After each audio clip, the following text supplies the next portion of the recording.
Hi guys and welcome back to my channel. If you're new around here, I'm Yvette. I moved to the UK 3 years ago and I'm documenting my experiences. So I get lots of questions and one of my most popular videos is budgeting for life in London. That video stands as is, it's still good. I'll put a link to it. However, thanks to some life experience, I wanted to share some of the new costs, the particularly hidden costs that you might not know about, that you're paying tax on, that you need to factor in, because there are a lot of them. So I'm going to do a recap, in case this is the first one you're watching, of what costs, how much it costs to live in London, and can you afford to rent, and then also the hidden costs that you need to factor in. So I will crack in, because my battery is low. Crack in, I don't think that's the saying, but crack on! A lot of these costs are going to vary depending where you live or what you're renting, but bear with. And know it'll fluctuate and you can go up or down on these. So on average, rent would probably be £1,000 a month. In some areas you'll get that as like independent, in other places it's a flat share. So just pick the area and you can assume you'll get more or less. But on average, we're going to say £1,000. You'll need renter's insurance, so you need to insure all of your stuff or their stuff, because if something's damaged, they'll come after you for it. So that's $10 a month. Bills, it'll cost about $50 for energy, £50 for energy, about $30 for water, and then about $35 for your internet. Transportation, if you want to get an Oyster card to travel in and out of work every day, a monthly pass, if you get like a yearly one and break it down, will be about £163 a month to get to and from work.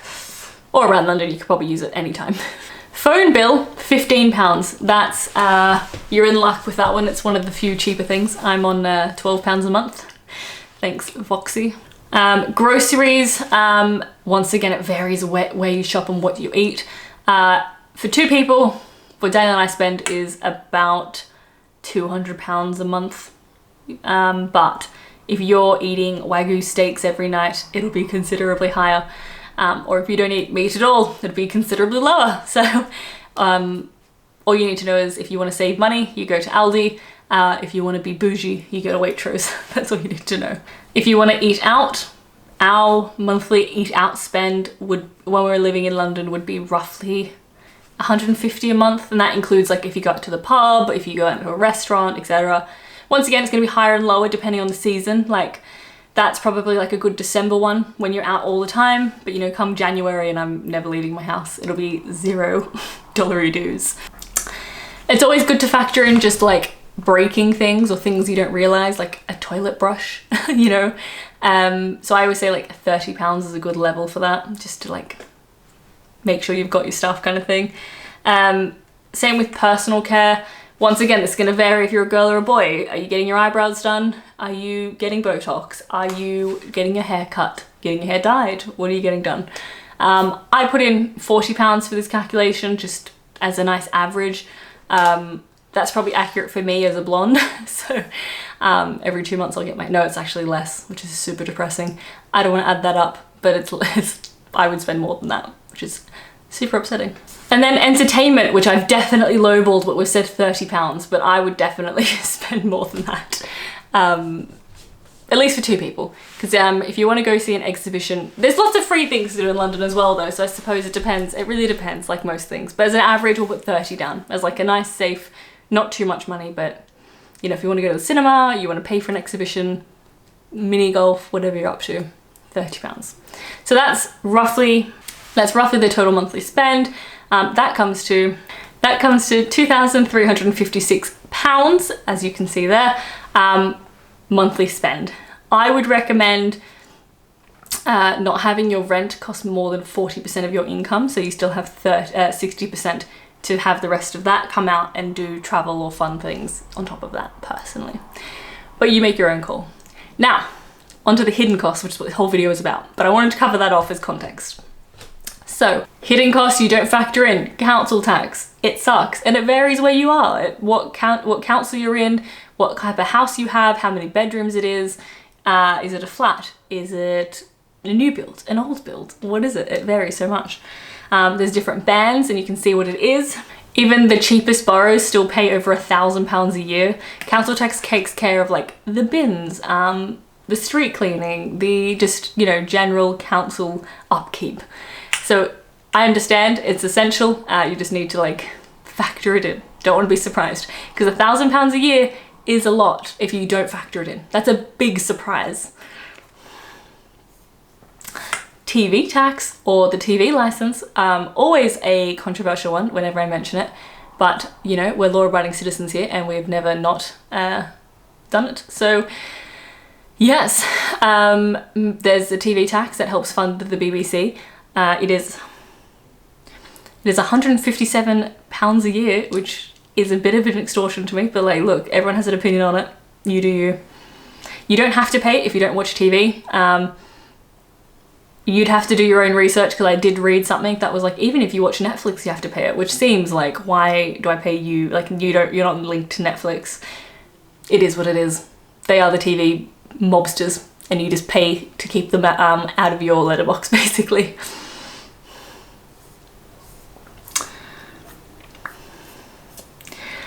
Another big thing no one talks about in any of these videos is if you're gonna have a car. Now, you don't need a car in London. However, I had a car for work and I found it incredibly helpful, to the point where like I couldn't not have a car now. I'm so used to it.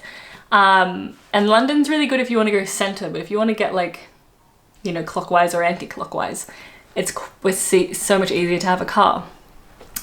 Now, there's so many secret taxes.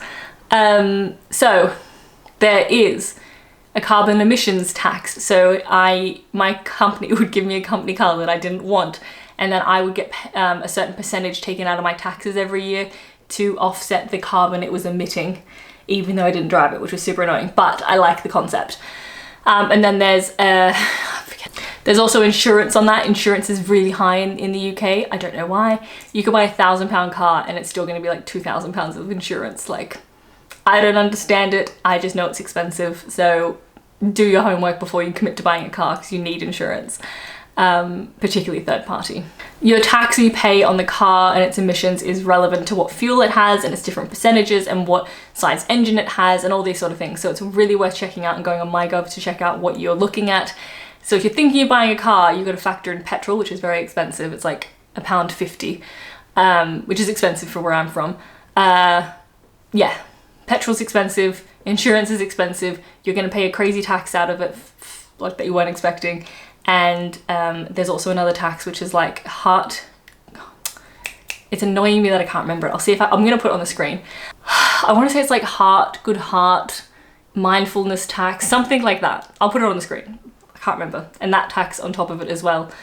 You can avoid a lot of these if you get an electric car, which is the whole point of them. So my advice is, if you want a car, get an electric car, but that's, you do you. I'm just making you aware before you make the mistake I did and get a company car and then get taxed to hell. And then back on renting, there's other things you need to be aware of. Security deposits, they're expensive. I paid, I think, £1,600, which is insane, extra, because I had a dog. And then they tried to not give us our deposit back because of cobwebs on a light. So we went up and like cleaned it, and like there was a residue from like us cleaning. Well, we had a cleaner come in, not us cleaning, but they had streaks. They had like cleaning streaks on the counter, and they were like, we're not giving you money back. And I'm like, it's literally just wet Windex. Like, what are you doing? So we went up, we wiped it down, cleared the spider web, and they gave us our £1,600 back. But it's an absurd amount of money you need to budget to put into the like, I might not get it back if my landlord's a dick pile, you know?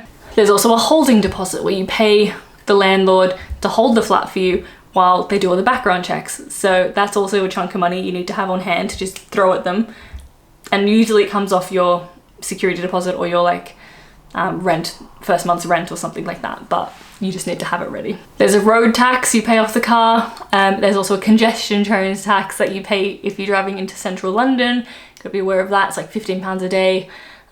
So you avoid it at all costs, thus making outside the congestion zone incredibly congested. So one would question its effectiveness. For all the Americans watching, sales tax is included in all products. So if you're buying alcohol, cigarettes, anything, any goods and service tax is already included in the price. Where I think that's, most countries are used to that, but I thought it was worth mentioning just in case you happen to be American. There's also national insurance tax, which is for NHS, and they've just raised it out. So it's actually, I think, like 13% or 14% now, which is actually quite a lot of your salary. Obviously the NHS is great. It would be better if it came from billionaires.